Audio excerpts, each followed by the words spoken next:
മോശയുടെ വാടിയിലൂടെ ദൈവശക്തി വ്യാപരിച്ചുവെങ്കിൽ എലീശായ്ക്ക് പുതപ്പിലൂടെയായിരുന്നു. പത്രോസിന് നിഴലിലായിരുന്നുവെങ്കിൽ പൗലോസ് അപ്പോസ്തലന് റൂമാലിലൂടെയായിരുന്നു. മാധ്യമങ്ങളിലൂടെ പ്രവർത്തിക്കുന്നവനായ ദൈവം കർത്താവ് യേശുവിൻ്റെ പരസ്യശുശ്രൂഷ വേളയിലും ഇതാ നിലത്ത് തുപ്പൽ കൊണ്ട് ചേറുണ്ടാക്കി ആ ചേറിലൂടെ കുരുടൻ്റെ കണ്ണ് പിന്നത്തേതിൽ തുറന്നു എന്ന് വേദപുസ്തകം പറയുന്നു. ഇന്നും വിശ്വസിക്കുന്നവരുടെ മേൽ ദൈവത്തിൻ്റെ ശക്തി വ്യാപരിപ്പാൻ ചില മാധ്യമങ്ങളെ ദൈവം പ്രയോജനപ്പെടുത്തുന്നു. ദൈവത്തിൻ്റെ വചനത്തിലേക്ക് നോക്കാം. ഈ ദിവസം മാധ്യമങ്ങളെ ദൈവം എങ്ങനെയാണ് തൻ്റെ മഹത്വത്തിനായി ദൈവശക്തിയുടെ ചാനലായി തീർത്തത്. ഒരിക്കൽ കൂടെ വചന സന്ദേശത്തിലേക്ക് ക്രൈസ്റ്റ് സെൻ്റർ ഫാമിലി സസന്തോഷം നിങ്ങളെ സ്വാഗതം ചെയ്യുന്നു. മറക്കരുത്, ദൈവശക്തി ഇന്ന് പകലും നിങ്ങളിലേക്ക് കടന്നു വരുന്നു. നിങ്ങൾ ഇസ്രായേലിലേക്ക് യാത്ര ചെയ്യുമ്പോൾ, പ്രത്യേകിച്ച് യെരൂശലേം പട്ടണത്തിൽ പണ്ട് ഉണ്ടായിരുന്നതായ ശലോമോൻ്റെ ആലയത്തിൻ്റെ പടിഞ്ഞാറ് ഭാഗത്ത് കാണുന്നതായ വിലാപ മതിലിന് അരികിൽ നൂറുകണക്കിന് യഹൂദന്മാർ ദൈവവചനം വായിച്ച് പ്രാർത്ഥിക്കുന്നത് കാണുവാൻ കഴിയും. അവർ ധരിച്ചിരിക്കുന്നതായ പ്രയർ ഷോൾ അത്രേ, പ്രാർത്ഥനാ സമയത്ത് അവർ ധരിക്കുന്ന പ്രയർ ഷോൾ അത്രേ ഇത് യഹൂദൻ്റെ വസ്ത്രധാരണത്തിൻ്റെ ഭാഗം അല്ല. 4000 വർഷങ്ങൾക്ക് മുമ്പ് യഹോവയായ ദൈവം യഹൂദനോട് പറഞ്ഞതത്രേ. സംഖ്യാപുസ്തകം 15-ാം അധ്യായം 37 മുതൽ 40 വാക്യത്തിൽ നിങ്ങൾക്ക് ഈ പ്രയർ ഷോളിനെ കുറിച്ച് കാണുവാൻ കഴിയും. ഞാൻ ആവർത്തിക്കുന്നു, സംഖ്യാപുസ്തകം 15-ാം അധ്യായം 37 മുതൽ താഴേക്ക് വായിക്കുമ്പോൾ യഹോവ പിന്നെയും മോശയോട് അരുളി ചെയ്തത്, നീ ഇസ്രായേൽ മക്കളോട് പറയേണ്ടത് എന്തെന്നാൽ, അവർ തലമുറയായി വസ്ത്രത്തിൻ്റെ കോൺ തലയ്ക്കൽ പൊടിപ്പ് ഉണ്ടാക്കുകയും കോൺ തലയ്ക്കലെ പൊടിപ്പിൽ നീല ചരട് കെട്ടുകയും വേണം. നിങ്ങൾ യഹോവയുടെ സകല കൽപ്പനകളെ ഓർത്ത് അനുസരിക്കേണ്ടതിന് നിങ്ങളുടെ സ്വന്തം ഹൃദയത്തിനും സ്വന്തം കണ്ണിനും തോന്നിയവണ്ണം പരസംഗമായി നടക്കാതിരിക്കേണ്ടതിനും ആ പൊടിപ്പ് ജ്ഞാപകം ആയിരിക്കണം. നീല ചരട് കെട്ടണം, പൊടിപ്പ് ഉണ്ടാക്കണം. ഇതിൽ നിങ്ങൾക്ക് നീല ചരട് കാണുവാൻ കഴിയും. അതിൽ തൊങ്ങലുകൾ, പൊടിപ്പുകൾ ഉണ്ടാക്കിയിരിക്കുന്നത് കാണുവാൻ കഴിയും. ദൈവത്തിൻ്റെ വചനപ്രകാരം യഹൂദൻ്റെ വസ്ത്രധാരണം പോലും ദൈവം ഡിസൈൻ ചെയ്യുകയുണ്ടായി. മറ്റൊരർത്ഥത്തിൽ പറഞ്ഞാൽ ഈ പ്രയർ ഷോൾ ഡിസൈൻ ചെയ്തത് അപ്പുറത്തെ നെയ്ത്തുകാരനല്ല, സ്വർഗത്തിലെ ശക്തനായ ദൈവം അത്രേ. ഫാഷൻ ഡിസൈനർ അല്ല യഹൂദൻ്റെ വസ്ത്രധാരണം ഡിസൈൻ ചെയ്തത്, പകരം സ്വർഗത്തിലെ ദൈവം, അബ്രഹാമിൻ്റെ, ഇസഹാക്കിൻ്റെ, യാക്കൂബിൻ്റെ ദൈവം. 2000 വർഷങ്ങൾക്ക് മുമ്പ് ദൈവത്തിൻ്റെ വചനം ജഡമായി വെളിപ്പെട്ടവനാണ് യേശു. വചനം ജഡമായി വെളിപ്പെട്ടപ്പോൾ വചനത്തിൽ ഇല്ലാത്തതൊന്നും യേശു ചെയ്തില്ല. വചനപ്രകാരം ജീവിച്ചു, വചനപ്രകാരം ശുശ്രൂഷിച്ചു. ഗ്രാമങ്ങളിലും പട്ടണങ്ങളിലും ദൈവത്തിൻ്റെ വചനപ്രകാരം കർത്താവ് യേശു ഇതാ ജീവിച്ച് ശുശ്രൂഷിച്ച് മുന്നേറുമ്പോൾ യേശുവിൻ്റെ ചുമലിൽ എപ്പോഴും ഇവണ്ണമുള്ളതായ ഒരു പ്രയർ ഷാൾ ഉണ്ടായിരുന്നു. 100 കണക്കിന് പ്രാവശ്യം ദൈവസഭയിൽ യേശുവിൻ്റെ ചുമലിലുണ്ടായിരുന്നതായ ഈ പ്രാർത്ഥനാ വസ്ത്രത്തെയും അതിലൂടെ വ്യാപരിച്ച ദൈവശക്തിയെയും കുറിച്ച് നമ്മൾ കേട്ടിട്ടുണ്ട്. അയ്യോ, എപ്പോഴാണ് ഈ പ്രാർത്ഥനാ വസ്ത്രത്തിൻ്റെ അല്ലെങ്കിൽ യേശുവിൻ്റെ ചുമലിൽ കിടന്നതായ വസ്ത്രത്തിൻ്റെ പ്രത്യേകത ഞാൻ കേട്ടത് എന്ന് ചോദിച്ചാൽ, ഒരു ഉദാഹരണം മർക്കോസ് സുവിശേഷം 5-ാം അധ്യായത്തിലും മത്തായി സുവിശേഷം 9-ാം അധ്യായത്തിലും നിങ്ങൾക്ക് ഇതിലൂടെ വ്യാപരിച്ച ദൈവശക്തിയുടെ പ്രദർശനത്തെ കാണുവാൻ കഴിയുന്നു. ഈ പകൽക്കാലം മത്തായി സുവിശേഷം 9-ാം അധ്യായത്തിലേക്ക് കടന്നു വന്നാട്ടെ. 9-ന്റെ 20, 21, 22. അന്ന് 12 സംവത്സരമായിട്ട് രക്തസ്രവമുള്ള ഒരു സ്ത്രീ അവൻ്റെ വസ്ത്രം മാത്രം ഒന്ന് തൊട്ടാൽ എനിക്ക് സൗഖ്യം വരും എന്ന് ഉള്ളം കൊണ്ട് പറഞ്ഞ് പിറകിൽ നിന്ന് വന്ന് അവൻ്റെ വസ്ത്രത്തിൻ്റെ തൊങ്ങൽ തൊട്ടു. യേശു തിരിഞ്ഞ് അവളെ കണ്ടപ്പോൾ, മകളെ ധൈര്യപ്പെടുക, നിൻ്റെ വിശ്വാസം നിന്നെ രക്ഷിച്ചിരിക്കുന്നു എന്ന് പറഞ്ഞു. ആ നാഴിക മുതൽ സ്ത്രീക്ക് സൗഖ്യം വന്നു. 2 വേദഭാഗങ്ങളിൽ മത്തായി സുവിശേഷം 9-ാം അധ്യായത്തിലും മർക്കോസ് സുവിശേഷം 5-ാം അധ്യായത്തിലും ഈ സ്ത്രീയെക്കുറിച്ച് തിരുവചനം വ്യക്തമായി പ്രതിപാദിക്കുന്നു. അവളുടെ പേര് നമുക്കറിയത്തില്ല. അവളുടെ പ്രശ്നമാണ് അവളുടെ പേരായിരിക്കുന്നത്. 2000 വർഷമായി സഭ അവളെ വിളിക്കുന്നു. അവളുടെ പ്രശ്നത്തിൽ അവൾ അറിയപ്പെടുന്നു രക്തസ്രവക്കാരിയായ സ്ത്രീ. ദുഷ്ടരോഗം, അശുദ്ധ രോഗം. ഒരു കലത്തിൽ നിന്ന് ആ കലം പൊട്ടിയാൽ വെള്ളം വാർന്നു പോകുന്നത് പോലെ ജീവൻ രക്തത്തിലാണല്ലോ. രക്തം വാർന്നുപോയി, മരണത്തോട് അവൾ അടുത്തുകൊണ്ട് ഇരിക്കുകയാണ്. എന്നാൽ അവൾക്കും ഒരു ദിവസം ഉണ്ടായിരുന്നു. നിങ്ങൾക്കും ദൈവത്തിന് മുൻപിൽ ഒരവസരമുണ്ട്. നിങ്ങൾക്കും ഒരു സമയമുണ്ട്. എല്ലാ വാതിലും ദൈവം ഒരുപോലെ അടച്ചിടത്തില്ല. നിങ്ങൾ അനുഭവിക്കുന്ന വിഷയത്തിൽ നിന്നും നിങ്ങൾ പുറത്തു വരുവാൻ, നിങ്ങൾ മാനിക്കപ്പെടുവാൻ, അതെ, നിങ്ങൾക്കും ഒരു ദിവസം ഉണ്ട്. ഒരു ദിവസം കർത്താവ് യേശു 12 ശിഷ്യന്മാരുമായി തൻ്റെ പരസ്യ ശുശ്രൂഷ വേള ആരംഭിക്കുകയാണ്. 12 ശിഷ്യന്മാരുമായി യേശു മുന്നോട്ട് പോകുമ്പോൾ 12 വയസ്സ് പ്രായമുള്ളതായ ഒരു ബാലയുടെ അല്ലെങ്കിൽ ഒരു പെൺകുട്ടിയുടെ അപ്പൻ യായിറോസ് യേശുവിൻ്റെ അടുക്കിലേക്ക് കടന്നു വരുന്നു. 12 ശിഷ്യന്മാരുമായി നിന്ന യേശുവിനോട് 12 വയസ്സ് പ്രായമുള്ള ആ കുഞ്ഞിൻ്റെ അപ്പൻ വന്ന് പറയുന്നു, എൻ്റെ മകൾ മരിക്കത്തക്ക രോഗം ബാധിച്ച് കിടപ്പിൽ ആയിരിക്കുന്നു.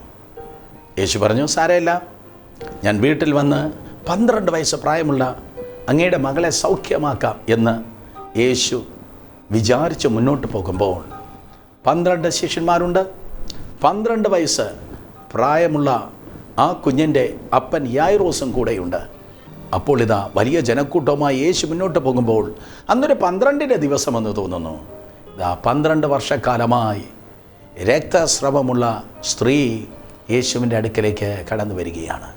ആ സ്ത്രീയിലേക്കൊന്ന് ശ്രദ്ധിച്ച് നോക്കിയാട്ടെ. അവൾക്കുള്ളത് സകലതും വിറ്റ് വൈദ്യന്മാർക്ക് കൊടുത്തിരിക്കുന്നു. അവൾ വളരെ പാരവശ്യത്തിലായിരിക്കുന്നു. 2 വിഷയങ്ങളാണ് ആ സഹോദരിക്കുള്ളത്. ഒന്ന് തൻ്റെ രോഗം, മറ്റൊന്ന് തനിക്കുള്ളത് സകലതും അവൾക്ക് നഷ്ടപ്പെട്ടിരിക്കുന്നു. തിരുവചനം പറയുന്നു, അവൾ യേശുവിനെക്കുറിച്ച് കേട്ടു എന്ന്. യേശുവിനെക്കുറിച്ച് അവൾ എന്ത് കേട്ട് കാണും? അതെ, യേശു കർത്താവിനെക്കുറിച്ച് അവർ കേട്ടത് യേശുവിലൂടെ സൗഖ്യങ്ങൾ സംഭവിക്കുന്നു, വിടുതലുകൾ നടക്കുന്നു. എല്ലാ ദിനങ്ങളിലും ആയിരങ്ങൾ വന്ന് യേശുവിൻ്റെ അടുക്കൽ എത്തി സൗഖ്യവും വിടുതലും അനുഗ്രഹവും പ്രാപിക്കുന്നുവെന്ന് അവൾ കേട്ടു.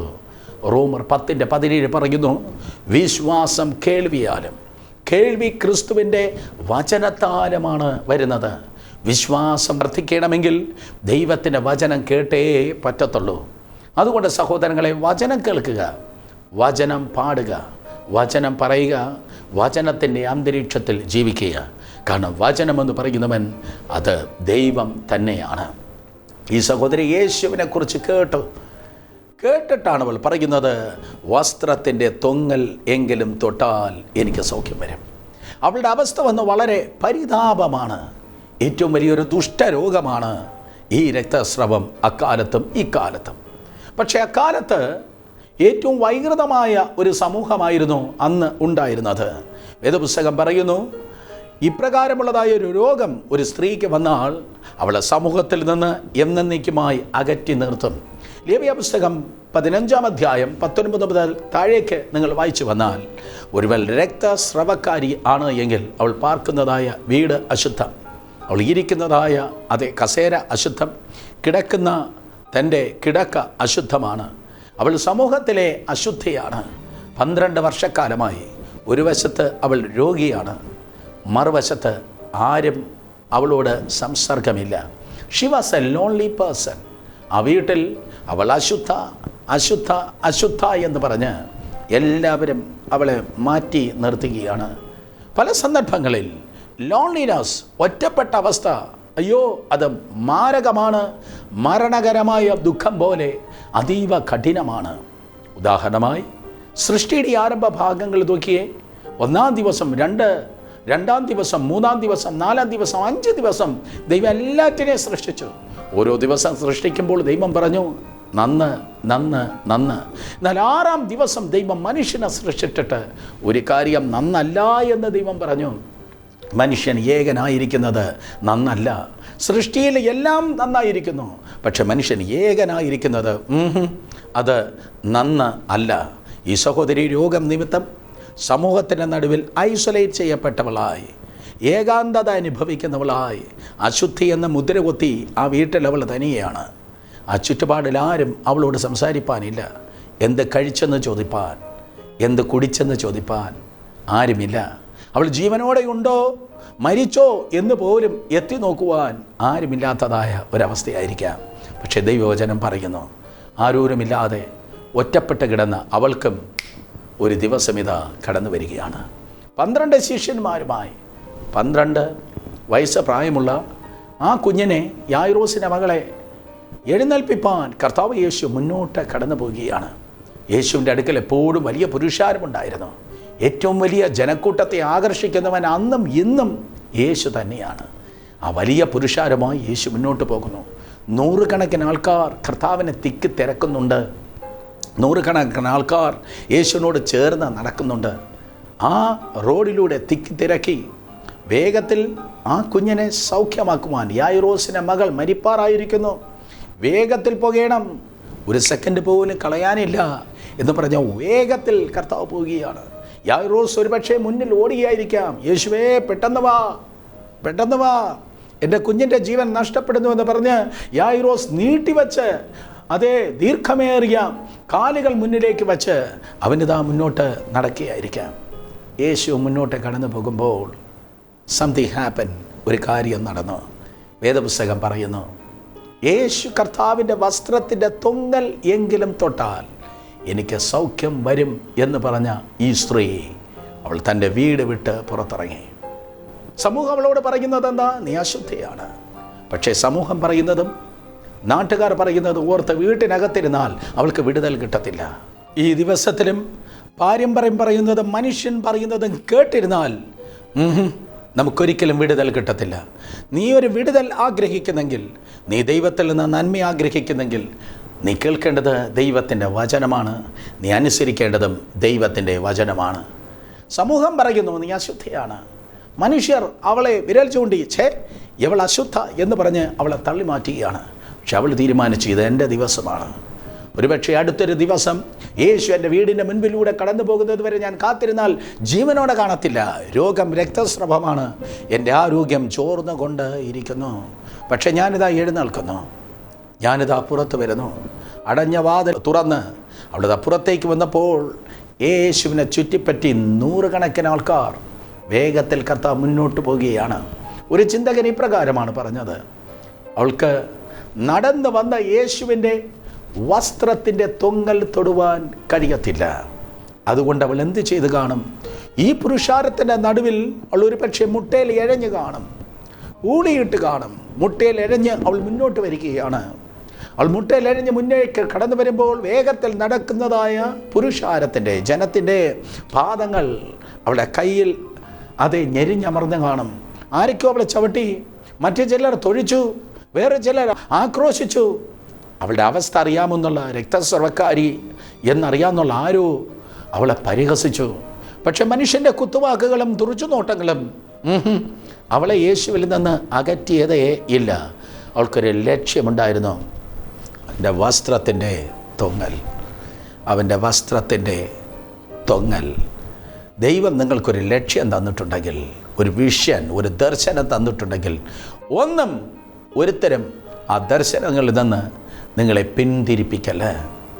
തൊഴിക്കുകയും ചവിട്ടുകയും ചെയ്യുന്നതായ ആ ജനക്കൂട്ടത്തിന് നടുവിലൂടെ വീണ്ടും വീണ്ടും അവളിതാ മുന്നോട്ട് കടന്നു പോയി. മുന്നോട്ട് നടക്കുന്നതായ യേശുവിൻ്റെ വസ്ത്രത്തിലല്ല അവൾ തൊട്ടത്. മത്തായി യഹൂദ സംസ്കാരത്തെ വളരെ നന്നായി അറിയുന്നവൻ, യഹൂദന്മാരുടെ രാജാവെന്ന് യേശുവിനെ പരിചയപ്പെടുത്തുന്നതായ മത്തായി യഹൂദന്മാർക്ക് മനസ്സിലാകുന്ന ഭാഷയിൽ വളരെ കൃത്യമായി പറയുന്നു. എന്നാൽ മർക്കോസ് പറയുന്നു യേശുവിൻ്റെ വസ്ത്രത്തെയാണ് തൊട്ടത്. യഹൂദന്മാരോട് യേശു മെശിഹ എന്ന് പറയുന്നതായ മത്തായി പറയുന്നു വസ്ത്രത്തെയല്ല തൊട്ടത്. അങ്ങനെയാണെങ്കിൽ ഏത് വസ്ത്രമാകാം, പക്ഷേ അവൻ്റെ വസ്ത്രത്തിൻ്റെ തൊങ്ങൽ തൊട്ടു. ആ പ്രേയർ ഷോളിൻ്റെ തൊങ്ങൽ അതെന്താണ്? അത് ദൈവത്തിൻ്റെ വചനമാണ്. ഹേ ബ്രദർ സുരേഷ് ബാബു, ഈ വസ്ത്രത്തിൻ്റെ തൊങ്ങലിൻ്റെ പ്രത്യേകത എന്ത്? ആവർത്തനം 22:12 പറയുന്നു, which is nothing but the word of God. അത് ദൈവത്തിൻ്റെ വചനമത്രേ. സഹോദരി സഹോദരന്മാരെ, ആ രോഗിയായ 12 വർഷക്കാലമായി ബലഹീനത അനുഭവിച്ചതായ, ഏത് നേരവും ജീവൻ ഒരുപക്ഷെ നഷ്ടപ്പെട്ടു പോകാം എന്ന് ചിന്തിച്ചതായ സഹോദരി വന്ന് തൊട്ടത് യേശുവിൻ്റെ വസ്ത്രത്തിൻ്റെ തൊങ്ങൽ, അഥവാ അവൾ തൊട്ടത് ദൈവത്തിൻ്റെ വചനമായിരുന്നു. അധികാരമുള്ള യേശുവിൻ്റെ നാമത്തിൽ ഇന്ന് പകൽക്കാലം വചനത്തിനാണ് ദൈവത്തിൻ്റെ വിടുതൽ വെളിപ്പെടുന്നത്. വചനത്തിലൂടെയാണ് ദൈവത്തിൻ്റെ സൗഖ്യം വ്യാപരിക്കുന്നത്. 107 സങ്കീർത്തനം 20 വേദപുസ്തകം പറയുന്നു, അവൻ വചനമയച്ച് സൗഖ്യമാക്കി. അതെ, ഇന്ന് പകലും ഈ ദൈവത്തിൻ്റെ വചനം നിങ്ങൾ കേട്ടുകൊണ്ട് ഇരിക്കുമ്പോൾ യേശുവിൻ നാമത്തിൽ ദൈവിക സൗഖ്യം നിങ്ങളുടെ മേൽ സംഭവിക്കപ്പെടുമാറാകട്ടെ. വചനത്തിലൂടെയാണ് ശക്തി, വചനത്തിലൂടെയാണ് ദൈവത്തിൻ്റെ വിടുതൽ വ്യാപരിക്കുന്നത്. അവൾ വന്ന് യേശു കർത്താവിൻ്റെ വസ്ത്രത്തിൻ്റെ തൊങ്ങൽ തൊട്ടപ്പോൾ ക്ഷണത്തിൽ, വേദപുസ്തകം പറയുന്നു, ക്ഷണത്തിൽ പെട്ടെന്ന് ആ രക്തസ്രവം നിന്നു. അത്ഭുതകരമായി അവൾ സൗഖ്യം ആയി. എന്നും ദുഃഖങ്ങൾ അല്ല, 12 വർഷക്കാലമായി അനുഭവിച്ച ആ വിഷയത്തിന് കർത്താവ് യേശു ഒരു ഫുൾ സ്റ്റോപ്പ് തൻ്റെ ശുശ്രൂഷയിൽ അത് ഇട്ടു, അവളുടെ ജീവിതത്തിൽ ഇട്ടു എങ്കിൽ ഇന്ന് പകൽക്കാലം നിങ്ങളുടെ ജീവിതത്തിൻ്റെ അവസ്ഥ തുടരേണ്ട കാര്യം ഇല്ല. കോമയിട്ട് വീണ്ടും അടുത്തൊരു എപ്പിസോഡായി, വീണ്ടും അടുത്തൊരു അധ്യായമായി നിങ്ങളുടെ ദുഃഖങ്ങൾ തുടരേണ്ട കാര്യം ഇല്ല. യേശുവിൻ്റെ നാമത്തിൽ ഇന്ന് പകൽ കർത്താവ് പലതിനെ നിർത്തൽ ചെയ്യുകയാണ്. അതെ, അവൾ വന്ന് തൊട്ടത് ദൈവത്തിൻ്റെ വചനത്തെയായിരുന്നു. യേശുവിൻ്റെ വസ്ത്രത്തിൻ്റെ തൊങ്ങലിലൂടെ ദൈവശക്തി വ്യാപരിച്ചു, അഭിഷേകം വ്യാപരിച്ചു എന്നല്ല തിരുവചനത്തിൽ കാണുന്നത്. ദൈവത്തിൻ്റെ ശക്തി വ്യാപരിച്ചു. ആ ശക്തി തന്നിൽ നിന്ന് പുറപ്പെട്ടു എന്നറിഞ്ഞപ്പോൾ യേശു ചുറ്റും നോക്കി, എന്നെ ഒരാൾ തൊട്ടു എന്ന് പറഞ്ഞു. അനേകർ തൊടുന്നതായ ആ സാഹചര്യത്തിൽ ആവശ്യബോധത്തോടെ എന്നെ ഒരാൾ തൊട്ടു എന്നാണ് യേശു പറഞ്ഞത്. ആവശ്യമില്ലാതെ ഒത്തിരി പേർ തൊടുന്നുണ്ടായിരിക്കാം, പക്ഷേ യേശു ഇപ്പോൾ പറഞ്ഞത് ആവശ്യബോധത്തോടെ വേണമെന്ന് വെച്ച് എനിക്കത് കിട്ടിയേ പറ്റത്തുള്ളൂ, എനിക്കത് ലഭിച്ചേ പറ്റത്തുള്ളൂ എന്ന് പറഞ്ഞ ആരോ എന്നെ തൊട്ടു. ആയിരക്കണക്കിന് വർഷങ്ങൾക്ക് മുമ്പ് യാബോക്ക് തീരത്ത് യാക്കോബ് പ്രാർത്ഥിച്ചു, നീ എന്നെ അനുഗ്രഹിച്ചല്ലാതെ ഞാൻ നിന്നെ വിടുകയില്ല. ആവശ്യബോധത്തോടെ ഈ ദിവസം ആരോ ദൈവസന്നിധിയിൽ യേശുവിനെ തൊടട്ടെ, ആവശ്യബോധത്തോടെ പ്രാർത്ഥിക്കട്ടെ, നിലവിളിക്കട്ടെ. തിരുവചനം പറയുന്നു, അതെ, ആരോ എന്നെ തൊട്ടു, ആവശ്യബോധത്തോടെ തൊട്ടു. സ്ത്രീ വിറച്ചും കൊണ്ട് യേശുവിൻ്റെ അടുക്കലേക്ക് കടന്നു വന്നു. ദൈവവചനത്തിൽ വളരെ മനോഹരമായി പറയുന്നു, ആ ഭാഗം വളരെ എന്നെ സന്തോഷിപ്പിച്ചു. അവൾ വിളർച്ചും കൊണ്ട് കടന്നു വരുമ്പോൾ കർത്താവ് യേശു ഇപ്രകാരമാണ് പറഞ്ഞത്. മർക്കോസ് വിശേഷം 5:34, ആകയാൽ മകളെ, അതെ, സമാധാനത്തോടെ പോയി ബാധ ഒഴിഞ്ഞ് സ്വസ്ഥയായിരിക്കുക. 2 കാര്യത്തോടെയാണ് അവൾ കടന്നു വന്നത്. പക്ഷേ യേശു ഇപ്പോഴിതാ 3 കാര്യമാണ് അവർക്ക് നൽകുന്നത്. 2 കാര്യം ഏതായിരുന്നു? ഒന്ന് രോഗം, മറ്റൊന്ന് പാരവശ്യം. എന്നാൽ ഇപ്പോൾ ഇതാ കർത്താവായ യേശു 3 കാര്യം അവൾക്ക് നൽകി പറയുന്നു. ആകയാൽ മകളെ, സമാധാനത്തോടെ പോയി ബാധ ഒഴിഞ്ഞ് സ്വസ്ഥമായിരിക്കുക. 12 വർഷമായി നിനക്ക് സമാധാനം ഉണ്ടായിരുന്നതേ ഇല്ല. അതേ, സമാധാനമില്ലെങ്കിൽ സമാധാന പ്രഭുവിൻ്റെ അടുത്ത് പോയേ പറ്റത്തുള്ളൂ. യെശയ്യാ പ്രവചനം 9:6 പറയുന്നു, യേശു കർത്താവ് സമാധാന പ്രഭു. ഫിലിപ്പിയ ലേഖനം 4:7 പറയുന്നു, ലോകം തരാത്ത സമാധാനം നമുക്ക് വേണ്ടി വാഗ്ദത്തം നൽകിയവനത്രേ കർത്താവ്. യേശു പറഞ്ഞു, എൻ്റെ സമാധാനം ഞാൻ നിങ്ങൾക്ക് തരുന്നു, ലോകം തരുന്നത് പോലെയല്ല. യേശു തൻ്റെ സമാധാനം നമുക്ക് നൽകുമാറാകട്ടെ. എന്നെ കേൾക്കുന്ന സഹോദരങ്ങളെ, ഒന്നാമതായി യേശു പറഞ്ഞു സമാധാനത്തോടെ പോയി. രണ്ടാമതായി 12 വർഷമായി വൈദ്യന്മാരെ കൊണ്ട് മാറ്റുവാൻ കഴിയാത്ത, നിന്നെ മരണത്തിലേക്ക് വലിച്ചിഴച്ച് കൊണ്ടുപോയിക്കൊണ്ടിരുന്ന ആ ബാധ നിന്നിൽ നിന്ന് വിട്ടുപോകട്ടെ. ഇന്ന് പകൽക്കാലം നിങ്ങളെയും തല്ലി തകർത്തുകൊണ്ടിരിക്കുന്ന സകല ബാധകൾ യേശുവിൻ്റെ നാമത്തിൽ മാറിപ്പോകട്ടെ. 1 യോഹന്നാൻ 3:8 പറയുന്നു, പിശാചിൻ്റെ പ്രവൃത്തികളെ അഴിപ്പാൻ തന്നെ ദൈവപുത്രൻ പ്രത്യക്ഷനായി. സകല ബാധകളെ കർത്താവ് നിൻ്റെ ജീവിതത്തിൽ നിന്ന് നിഷ്കാസനം ചെയ്യട്ടെ. എന്നേക്കുമായി കർത്താവ് എടുത്തു മാറ്റട്ടെ. സമാധാനത്തോടെ പോയി ബാധ ഒഴിഞ്ഞ്. മൂന്നാമതായി യേശു പറയുന്നു സ്വസ്ഥമായിരിക്കുക. ഇത്രയും കാലം പ്രശ്നത്തിൻ്റെ നടുവിലായിരുന്നു നീ ജീവിച്ചത്. തിരിഞ്ഞു നോക്കിക്കേ, ഒത്തിരി വർഷങ്ങൾ പ്രശ്നമില്ലാത്ത ഒരു ദിവസമില്ല, പ്രശ്നമില്ലാത്ത ഒരു സീസണില്ല. എന്നും കരച്ചിൽ, എന്നും നിലവിളി, എന്നും വേദനിക്കാൻ ഓരോ വിഷയങ്ങളുണ്ടായിരിക്കും. കടലിൽ നിന്ന് തിരമാല കയറി വരുന്നത് പോലെ ഒന്നിനു പിറകെ ഒന്നായി ഓരോന്നിതാ കടന്നു വന്നുകൊണ്ടിരിക്കുന്നു. കർത്താവ് അത് കണ്ടിട്ട് പറഞ്ഞു, മതി, നീ പ്രശ്നത്തിൽ ജീവിച്ചത് മതി, നീ എന്നും കണ്ണുനീരിലും ഉരച്ചിലും ജീവിച്ച് മതി. എന്നാൽ ഇനി നീ സ്വസ്ഥതയിൽ ജീവിച്ചാട്ടെ. ആ യേശു നിങ്ങളോടും പറയുന്നു, എന്നും ഉലയണ്ട, എന്നും കരയേണ്ട, എന്നും തകർന്ന തരിപ്പണമാകേണ്ട.